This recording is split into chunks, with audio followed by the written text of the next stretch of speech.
A cold November wind blew into the suburban house. Carol Watson sank into her favorite armchair under the soft living room lights, holding a newly acquired mystery novel. Even at 65, she remained captivated by the scent of printed words and the worlds within stories. Late-night reading had become her habit. In the 2 years since losing her husband George, she had tried to fill her lonely nights with fictional worlds. The small bookstore she had run for 35 years in Northampton had become her very reason for living. Her daily routine consisted of enjoying conversations with regular customers during the day and immersing herself in stories at night. Just as the clock was about to strike 11:30, the sudden sound of the intercom broke the silence. At this hour, Carol adjusted her glasses as she stood up. The entrance monitor showed 2 uniformed police officers. With her 35 years of experience running the bookstore, she was confident in her ability to read people. The older one appeared to be in his mid-50s, the younger one in his early 30s. Their expressions carried a sense of urgency. The last time the police had visited was that day 2 years ago. The news of her husband's accident. Falling down the stairs. Shaking off the resurfacing memories, Carol pressed the intercom button. "Is this the residence of Mrs. Carol Watson?" "Yes, that's me." As she opened the front door, cold night air rushed in. The senior officer presented his badge. His expression, illuminated by the streetlight, carried a hint of tension. "I'm Officer Johnson from the Massachusetts State Police." "This is difficult to say, but..." The officer hesitated for a moment. That brief pause heightened Carol's anxiety. "Your grandson has been found chained up in the basement of a facility in the city." Carol felt as if time had stopped. A ringing sound filled her ears. "But... I don't have a grandson." When she responded with a trembling voice, the officer's expression froze. The younger officer behind him clearly couldn't hide his bewilderment. "What did you say?" The officer's confused voice echoed in the midnight silence. Carol's heart began to pound violently. She hadn't been this shaken since losing her husband George to the stair accident 2 years ago. "We'd like to discuss this in detail. Would you mind coming to the station with us?" Carol glanced back at the living room.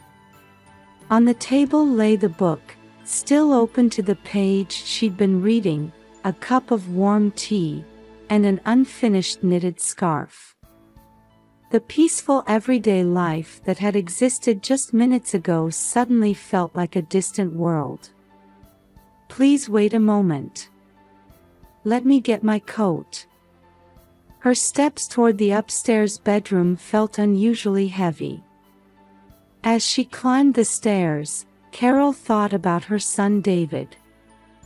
As a local newspaper reporter, he occasionally went on business trips. Recently, he seemed to be pursuing some major story, and his visits had become less frequent. When they met after church last Sunday, he appeared troubled by something. She took out a navy blue coat from the bedroom closet. It was the last Christmas present from her husband. Looking at her reflection in the mirror, the graying hair, the deepening wrinkles, she saw an ordinary elderly woman who had managed a small-town bookstore. She knew David was still single, but a grandson. On her way back downstairs, she paused in front of the study. Her husband's desk remained untouched. Just before the accident, he had said he'd found some important documents. Now she would never know what they contained. As she got into the police car, the younger officer began explaining. His voice carried a note of concern. Your grandson's emergency contact was listed as David Watson. However, we couldn't reach him at the newspaper where he works, and you were listed as David's emergency contact. Street lights passed by the car window. Carol remembered her 35 years at the bookstore. Her husband sweeping the storefront before opening at 8 a.m. Regular customers dropping by on weekends. Members of the church reading group. College student customers. David doing his homework in the corner as a child. What had been happening beneath those peaceful days? The police car drove quietly, arriving at the station in the dead of night. Just before entering the building, Carol looked up at the sky. It was a dark night without a single star visible. Something was about to begin. Something that would shake her life and everything she knew to be true. The heavy entrance door opened with an ominous sound. Despite the late hour, the police station's consultation room was filled with an unusual tension. Carol sat in a hard chair, clasping her hands tightly on her knees. The wall clock was about to strike midnight. Sorry to keep you waiting. A female social worker entered the room. She appeared to be in her mid-40s. Though her eyes seemed kind, her expression was tense. I'll bring in the boy. At those words, Carol's heart began racing. The door opened, and a small boy entered. He appeared to be around 12 years old. His thin frame looked as fragile as a twig about to break. However, what caught Carol's attention was his face. It couldn't be. The boy looked exactly like David. The resemblance to her son when he was in high school over 20 years ago was striking. Carol's hands began to tremble. My name is Ethan. The boy's voice was surprisingly calm. However, in his eyes lurked an indescribable loneliness. David Watson is my father. The air in the room froze. Carol caught her breath. Ethan continued. But I've never met him. Professor Thomas said my father abandoned me. The boy's words were cut off by a sudden fit of coughing. The social worker hurriedly offered him water. Carol started to stand up, but at that moment, hurried footsteps were heard from the hallway. Mom! David burst into the room. His usually neat hair was disheveled, his tie askew. He clearly appeared to have been called away from work. And when his eyes met Ethan's, the blood drained from David's face. Ethan. He called the boy's name in a hoarse voice. Ethan took a step back, moving closer to the social worker as if seeking protection. While we can't make any definitive statements until the DNA test results come back, the police officer began explaining. Based on Ethan's testimony and physical characteristics, no test is necessary. David interrupted. His voice sounded more anguished than Carol had ever heard from her son. He is, indeed, my son. Carol felt the world spinning. David rushed to support his mother's shoulders. Please, let me explain. David took a deep breath and began to tell the truth from 20 years ago. It happened when he was a sophomore in college. A romance with Mary, whom he met in the literature department. Her pregnancy. Following the suggestion of their mentor, Professor Thomas Green, they decided to place the child in a care facility. They were too young. Mary wanted to establish herself as an artist. David was pursuing his dream of becoming a journalist. Professor Thomas promised to find good foster parents. David's voice trembled. But why was Ethan in the facility? That's the core of this case. A new voice rang out. A tall male detective had entered the room. We have strong suspicions that multiple children at the facility run by Thomas Green were subjected to improper treatment. Ethan's testimony is crucial to our investigation. The detective's words began to fade in Carol's ears.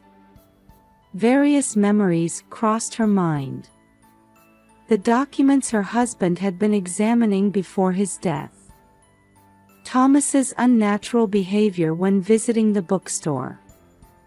And above all, the existence of her grandson, Ethan, standing before her.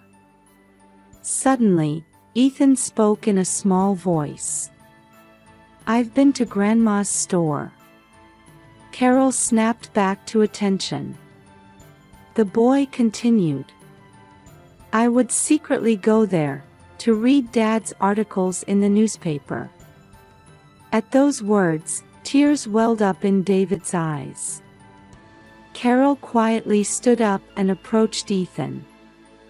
She gently placed her hand on his thin shoulder. "From now on, you can read as many books as you like." Carol's voice was surprisingly steady. The confusion and questions hadn't disappeared. But for now, she would focus only on the child before her. No matter how cruel the truth might turn out to be. Outside the window, the dark night continued. But dawn would surely come. Until then, she needed to prepare herself to accept this new reality. And to bring the hidden truth of this family into the light. In the consultation room at the police station, despite the late hour, Ethan's testimony recording had begun. Carol and David watched from the adjacent room through a monitor. The boy's thin fingers gripped a paper cup tightly. At first, it was a normal facility. Ethan's voice trembled slightly through the speaker. But things changed 6 months ago. Professor Thomas started talking about special education and taking some children to the basement. The sound of David's fist hitting the desk echoed through the room. Carol placed her hand on her son's arm. Ethan continued. "When I heard that Dad, Mr. David, had come to investigate the facility, Professor Thomas's behavior changed. He said, 'Your father is a dangerous man.'" Ethan's profile on the monitor looked exactly like David's. Carol's memory drifted back 20 years. That morning when her son announced he would take a leave from college. George had been furious. But Thomas Green had intervened, seemingly settling everything amicably, or so they had thought. 2 weeks ago, I was locked in the basement, Ethan's testimony continued. The other children disappeared one by one, but he said I was the trump card for negotiations. The interrogation room door opened, and an FBI agent entered. Ethan's testimony had the potential to develop into a case spanning multiple states. "Let's take a break," the social worker suggested, and Ethan moved to the adjacent room. Carol offered him warm cocoa. She could feel his hands still trembling slightly. "Mrs. Watson," a voice called from the hallway. "Could we discuss your husband's case?" Those words sent a chill down Carol's spine. David leaned forward, but Carol quietly raised her hand to stop him. "All right." Moving to another room, the detective produced a photograph. It was security camera footage from the day of the accident. "Your husband appears to have been arguing with Thomas Green just before the accident." Carol's memory raced to that day. Her husband had been obsessively examining documents. Old receipts, facility financial reports, board meeting minutes. He said something was wrong, Carol began quietly. That there were suspicious points in the facility's accounts. "Actually," the detective leaned forward, "we found evidence of substantial under-the-table payments involving adoptions through Green's facility. And the first person to notice these financial flows was George, wasn't it?" Carol's voice trembled. Everything was starting to connect. Meanwhile, David had opened his laptop. His investigative notes listed inexplicable facts about the facility. Missing children. Suspicious adoption records. Enormous donations. And Mom, David lowered his voice. What if what Dad was investigating at the end was about Ethan's records? Tears welled up in Carol's eyes. Her husband had known about the existence of their grandson, and about the abnormal situation he was in. "Ma'am," the detective spoke, "we believe this was likely not a simple accident." At that moment, commotion erupted in the hallway. "Emergency! Thomas Green has escaped from the facility." David jumped to his feet. "Where's Ethan?" Everyone rushed to the room where the boy had been, but only the social worker lay collapsed on the floor. The window was wide open, letting in the cold wind. "We'll seal off the area immediately." Police officers rushed away. Carol stood by the window, looking out. In the distance, beyond the fog-shrouded streets, sirens began to wail. David embraced his mother's shoulders. "We'll find him." Just then, Carol's cell phone rang. It was an unknown number. With trembling hands, she answered. "Mrs. Watson," a familiar voice resonated. "If you want to know the truth about George's final moments." On the other end of the line, she could hear Ethan's small sobs. A tear rolled down Carol's cheek. The sun was beginning to rise, marking the start of a new day. But this day would change her life forever. Carol quietly gripped the phone.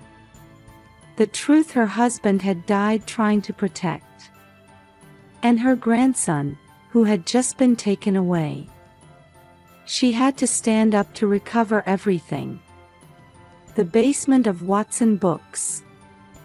Carol was relaying the contents of Thomas's phone call to the police.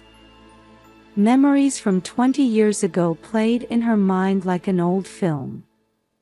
Back then, Thomas had visited the bookstore twice a week, ostensibly as an antiquarian book collector. But thinking back now, his visits must have had a different purpose. "Mom, these receipts," David was spreading out old account books.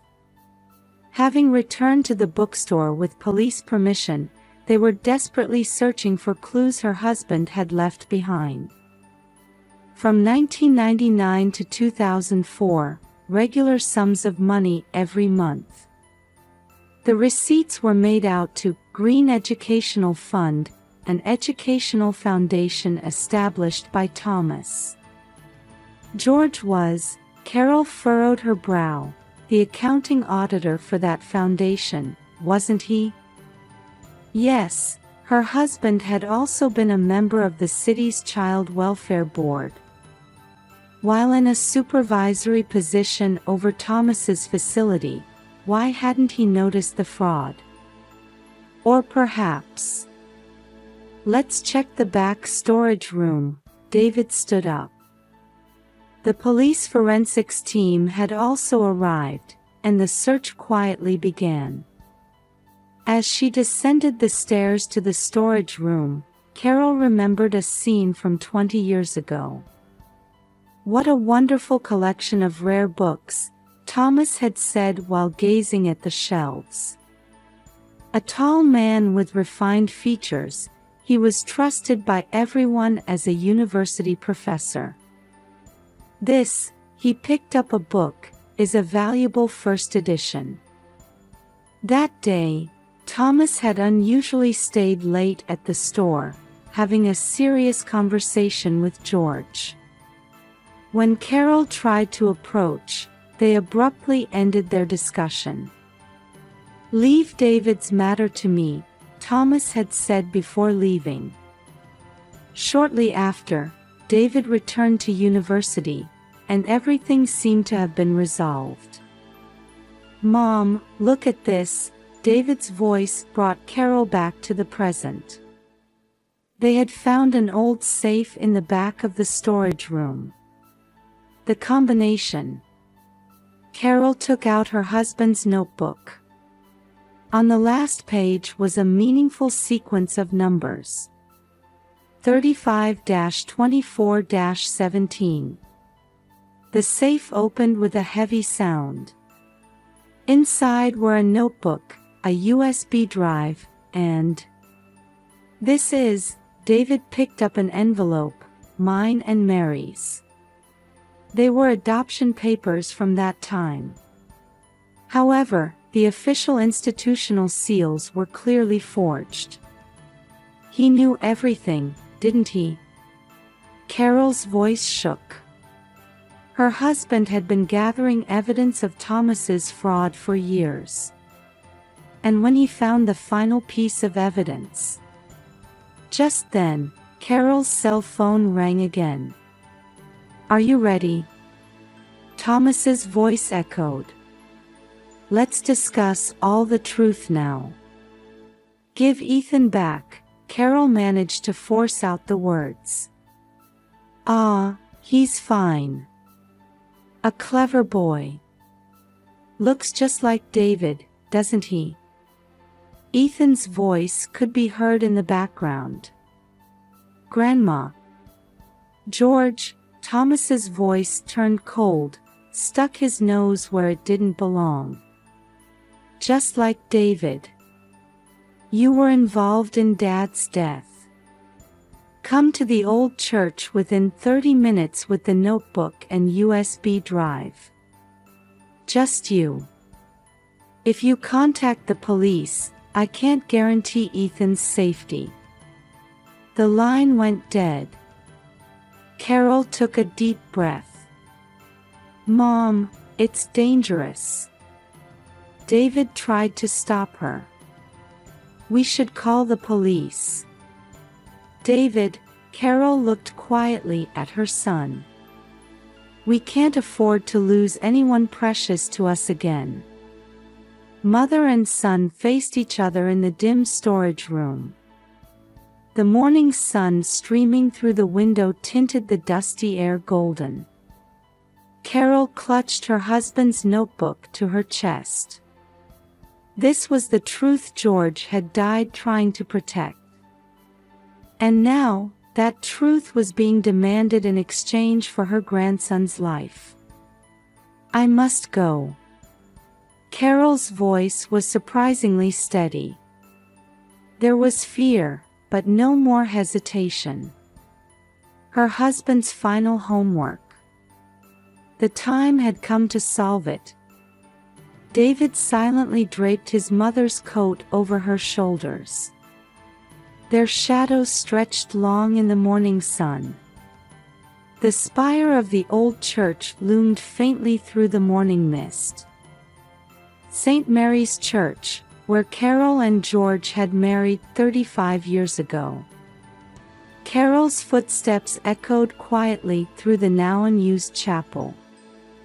"Thank you for coming." Thomas stood before the altar. His former intellectual air had vanished, leaving him looking like an exhausted old man. Ethan sat tied to a chair beside the altar, his wrists bound. "Ethan, are you all right?" "Yes." The boy nodded weakly. "Did you bring the documents?"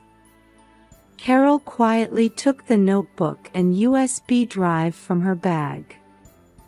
To think George had gathered so much evidence. Thomas gave a bitter smile. He was such a perfectionist. Never did anything halfway. "Why?" Carol's voice trembled. "Why did you do all this?" Thomas heaved a deep sigh. It all began 20 years ago. On the surface, it had been an ideal adoption system. Thomas's facility was known as one of the state's most highly regarded childcare institutions. But in reality, it was a gateway for an international human trafficking organization.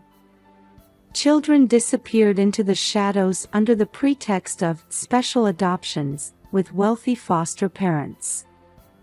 "It started with small lies," Thomas's voice echoed. "David and Mary's case was just a coincidence at first. But that's when I realized this system could. Clever methods, forged documents, and enormous funds." Carol's husband George, as the city's auditor, had gradually begun tracking traces of the fraud. George must have become certain when he saw Ethan's papers, Thomas continued. "That David's son actually was sold." Carol's voice was ice cold. "Yes. But call it a conscience, perhaps. I kept him close. Using a child of David's blood in this business. So father." Ethan spoke with a trembling voice. George was a gentleman until the end. Thomas's eyes gazed into the distance. "Let's resolve this through discussion," he said. But I couldn't turn back anymore. The fall down the stairs. A perfect disguise. But just before his death, George had hidden all the evidence in the safe. "And now David started investigating too," Thomas said irritably. "Like father, like son, sticking his nose where it doesn't belong." "Doesn't belong?" Carol's voice grew stronger. "After ruining children's lives, you say it doesn't belong?" Just then, the sound of sirens approached from outside. "You didn't." Thomas looked out the window. "Yes." Carol stared directly at Thomas. "My bag has a GPS tracker. I couldn't risk putting David's son in danger again." As Thomas hurriedly drew a gun, the back doors burst open with a loud bang. "FBI! Don't move." Special forces in black uniforms stormed in. The gun fell from Thomas's hand. As Ethan nearly tumbled from his chair, Carol caught him instinctively. "Grandma." Ethan's body was trembling. Carol held her grandson tightly. "It's all right now." You're not alone anymore." The morning sun streaming through the windows gently enveloped them. The door opened again, and David rushed in. "Ethan." "Mom." As the three embraced, Carol looked toward the altar. The place where she and her husband had made their vows 35 years ago. Now, new family bonds were being forged here. Thomas was led away in handcuffs. His back no longer carried its former dignity. Behind him, an FBI agent informed Carol. "Ma'am, we found several more children at the facility." "And leads on the international organization." Carol nodded quietly. The evidence her husband had gathered at the cost of his life was about to bear fruit. David gently stroked Ethan's hair and said, "Let's go home. To our home." As they left the church, Carol looked back. The morning sun shone through the stained glass, casting colorful lights dancing on the floor, as if blessing their new beginning. Yes, this wasn't an ending. Their story with their new family was just beginning. One snowy morning in December, a "Now Open" sign stood in front of Watson Books. It was their first day of business in 3 months. Inside, Ethan was helping organize new books. "This is the complete Sherlock Holmes collection, isn't it?" Ethan gently stroked the old leather-bound book. "Yes," Carol smiled. "It was your grandfather's precious collection." 3 months had passed since the incident. Thomas Green's trial continued. The FBI investigation was revealing the full extent of a human trafficking organization that had operated for over 15 years. 26 children had been rescued, and internationally wanted suspects were being arrested one after another. David's series of articles, "The Lost Children," had gained national attention, leading to a review of the supervision system for childcare facilities. "We have customers." Ethan turned at the sound of the entrance bell. "Good morning." Local women came in one after another, carrying warm dishes. They had brought food to celebrate the reopening. Members of the church book club brought homemade cookies. "Ethan, how have you been? Are you keeping up with your homework? Haven't you grown taller?" The community had naturally accepted Ethan. In fact, they seemed genuinely happy about the birth of a new family. "Mom," David came down from the second floor. "Ready for Sunday's speech at church?" For the charity event supporting child care facilities. Carol was scheduled to speak from the podium. She had decided to help create a new monitoring system, carrying on her husband's will. "Yes," Carol gazed at an old photograph. "I think your father would be happy about this." In the back of the store, Ethan was reading a picture book to a young child. He who had once feared human contact now showed natural smiles. "Hey, Grandma," Ethan closed the picture book and ran to Carol. "I wrote this." The manuscript paper he held out had a story written in childish letters. "My new family." Carol felt tears welling up in her eyes. "Dad told me. Grandpa was a hero who fought for justice." Ethan's eyes sparkled. "So I want to become someone who can help others too." David embraced his son's shoulders. His former guilt had transformed into quiet determination. Carrying on his father's will, and building a new future with his son. At dusk, after the last customer had left, the three were preparing to close. Ethan stood by the window, watching the continuing snowfall. "Hey," Ethan said.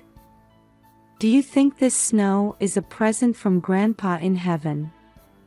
Carol gently embraced her grandson. "Yes. I'm sure he's watching over us." Warm lights glowed inside the store. Countless books on the shelves waited to meet new readers. David sat at the back desk, writing tomorrow's article. The articles would continue to tell the truth. And another page was about to be added to their new story. Carol changed the sign to "Closed" and turned the key. The bell above the door made a small sound. The snow continued to fall quietly, as if promising a new day. Tomorrow, this small bookstore would open again. There would be books, truth, and above all, a loving family. Carol looked up at the sky. "Thank you, George." Those words gently dissolved into the falling snow. It was a story that began with a midnight visit. Lost truths and new bonds. And now, their story continues to add new chapters. The snowy night was just the beginning.